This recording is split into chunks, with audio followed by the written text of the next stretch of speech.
Setelah resmi membawa pulang Boas Solosa, perburuan Persipura Jayapura pada putaran kedua Liga 2 belum berakhir. Tim kesayangan masyarakat Papua itu akan melakukan perombakan beberapa posisi dengan mendatangkan pemain baru. Juru taktik Persipura, Ricky Nelson mengakui jika Boas Solosa belum cukup untuk menutup kekurangan timnya. Sebab itu, putaran kedua nanti, mereka akan berusaha mendatangkan tenaga baru. Pelatih kelahiran Kupang, Nusa Tenggara Timur itu membeberkan bahwa mereka akan mencari pemain untuk posisi bek kanan dan kiri serta gelandang. Putaran kedua kita akan melakukan evaluasi, ada 4-5 pemain bisa masuk. Saat ini sudah ada Boas, kita tinggal mencari posisi bek kanan dan kiri serta gelandang, ungkap Ricky Nelson kepada awak media saat ditemui di kawasan Stadion Lukas NMB, Sabtu, 15/10.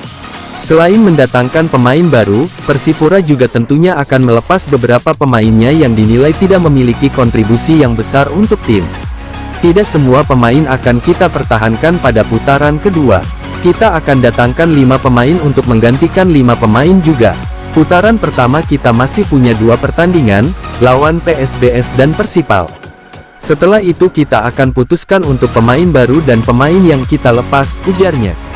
Ricky Nelson menjelaskan, timnya sangat butuh pemain baru pada posisi bek kanan dan kiri. Pasalnya pemain pada posisi tersebut kerap dihampiri badai cedera. Seperti Syaiful Indra yang dipastikan absen hingga akhir musim akibat cedera.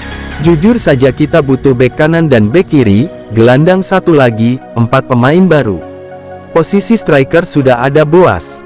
Tinggal 3 pemain lagi, kita akan cari, ucapnya. Terkait pemain baru, Ricky Nelson masih enggan menyebutkan meski mengaku sudah melakukan komunikasi dengan pemain tersebut.